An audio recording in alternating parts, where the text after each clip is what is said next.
पराठे बिना घी।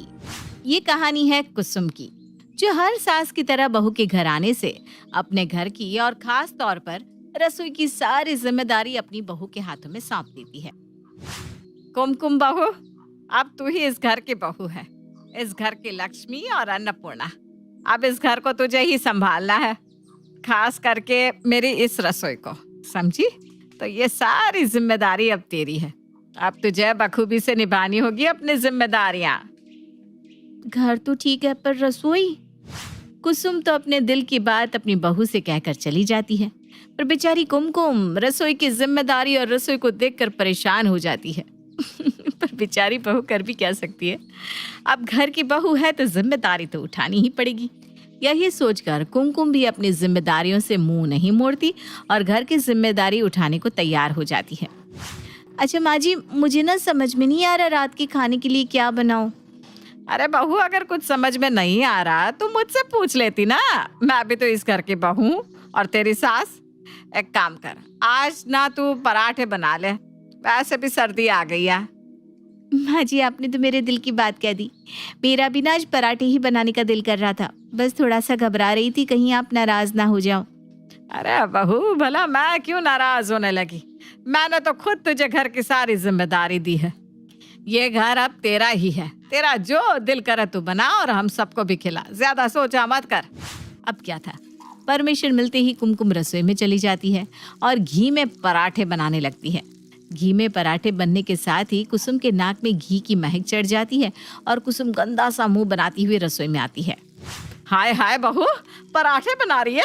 अरे ये क्या बना रही है? पूरे घर में बदबू फैला दी तूने तो। माँ जी, आप जिसे बदबू कह रही हैं वो बदबू नहीं, घी की खुशबू है। घी के पराठे खाकर देखिए एक बार, मजा ना आ गया तो मेरा नाम बदल देना। बहू, तेरा नाम बदल कर मुझे खुशी नहीं मिलेगी, पर तू पराठे में घी ना लगाकर अगर रिफाइन लगाएगी तो मुझे बहुत खुशी मिलेगी। पूरा घर महक रहा है, धुआं धुआं कर दिया तूने तो। अब बंद भी करेगी घी में पराठे बनाना? अब बताकर क्या फायदा माँ जी, पराठे तो बन गए, पर मैं आगे से ना ध्यान रखूंगी और आपके लिए घी वाले पराठे नहीं बनाऊंगी। अब तो खुश है ना आप? इसका मतलब आज मुझे ये घी के बने पराठे खाने पड़ेंगे? हे भगवान, मुझसे तो सांस भी नहीं ली जा रही, ये पराठे कैसे खाऊंगी मैं? माँ जी, आप अगर पराठे नहीं खाना चाहती तो कोई बात नहीं, दिन की रोटी रखी है वही खा लीजिए। इतना बोलकर कुमकुम खुद पराठे लेकर बैठ जाती है और मजे लेकर खाती है। अपनी बहू को मजे लेकर घी के बने पराठे खाता देखकर उसका मुंह बन जाता है। अब इसी तरह कुमकुम रोज घी में पराठे बनाती और मजे से खाती, तो वहीं कुसुम को घी में बने पराठों की बदबू आती और सभी सास की तरह कुसुम भी गली की औरतों के साथ बैठकर अपनी बहू की चुगली करती है। अरे कांता बहन, क्या ही बताऊं तुम्हें, तुम्हारी बहू को तो पता है कि घर कैसे चलना है, तभी तो तेल में पराठे बनाती है। एक मेरी कलमुही बहू को देख लो, ये जानते हुए भी कि मुझे घी की महक बर्दाश्त नहीं, फिर भी पराठों को घी में तल कर खाती है। बोलो। अरे कुसुम बहन, ये तो हर घर की कहानी है, और तुम खाने दो ना अपनी बहू को घी में बने पराठे। आखिर कब तक खाएगी घी में बने पराठे? एक ना एक दिन तो घी भी खत्म हो जाएगा, फिर तुम ला कर ही मत देना, फिर देखते हैं कैसे खाती है घी में बने पराठे। मैंने तो गलती कर दी घर में घी लाकर, अब तो मैं बस भगवान से हाथ जोड़कर ये दुआ कर रही हूँ कि जल्दी से घी खत्म हो, ताकि मेरे घर में घी के पराठे बनने बंद हो।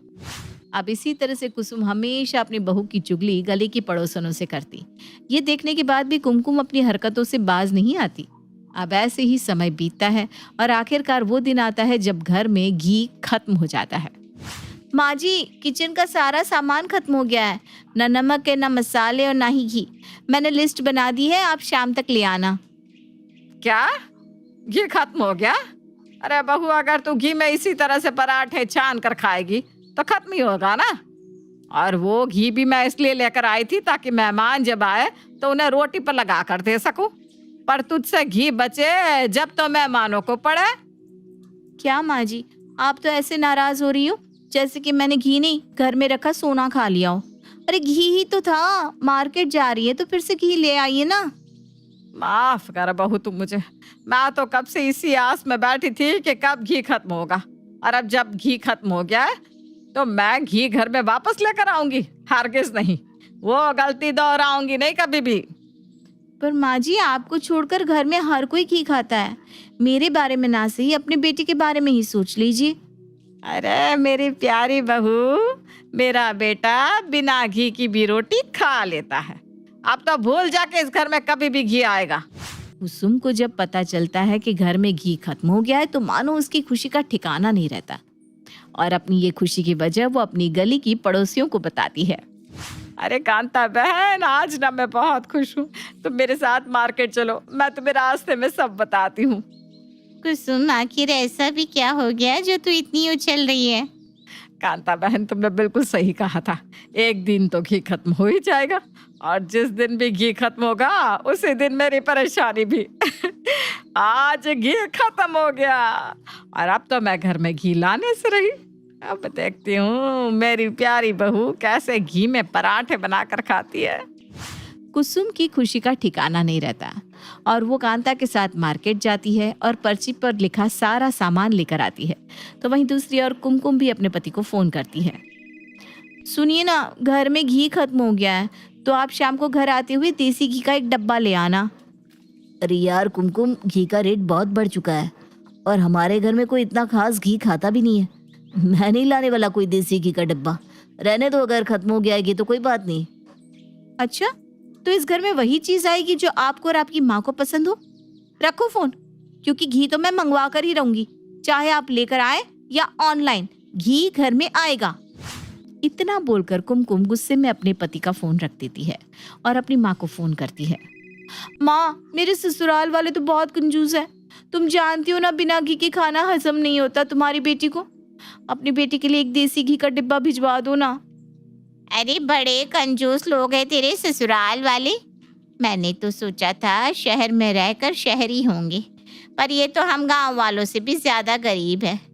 अरे मोरी बिटिया, फिक्र ना कर, मैं तेरे लिए ना गाय का देसी घी बनाकर अपने हाथों से भेजूंगी।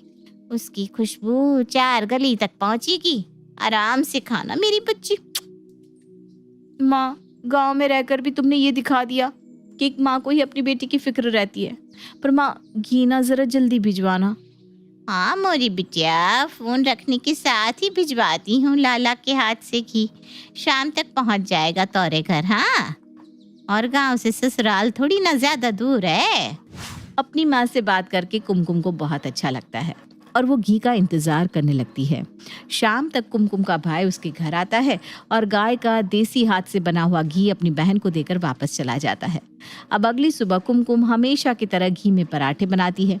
एक बार फिर कुसुम के नाक में घी की खुशबू जाती है और वो बौखलाती हुई किचन में जाकर अपनी बहू से कहती है।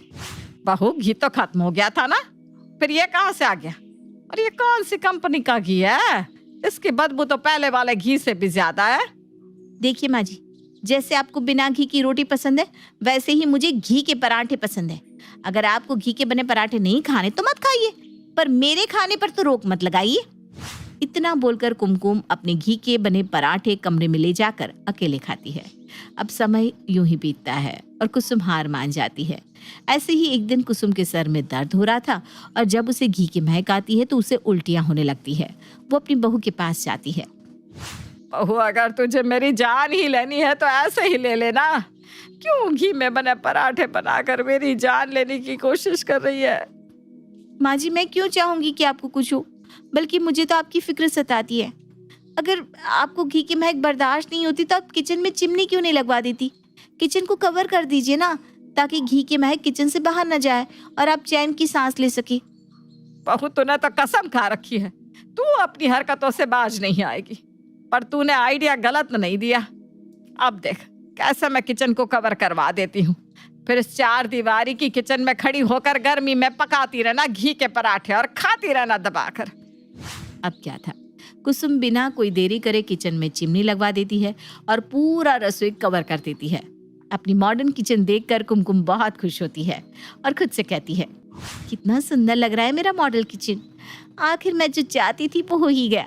थैंक यू सासू माँ, कितनी आसानी से फंस गई आप, मेरी भोली सासू माँ। तो देखा दोस्तों, किस तरह कुमकुम ने अपनी सास की एक कमजोर कड़ी पकड़ी और अपनी रसोई अपने हिसाब से बनवा ली, वो भी बिना किसी को शक हुए।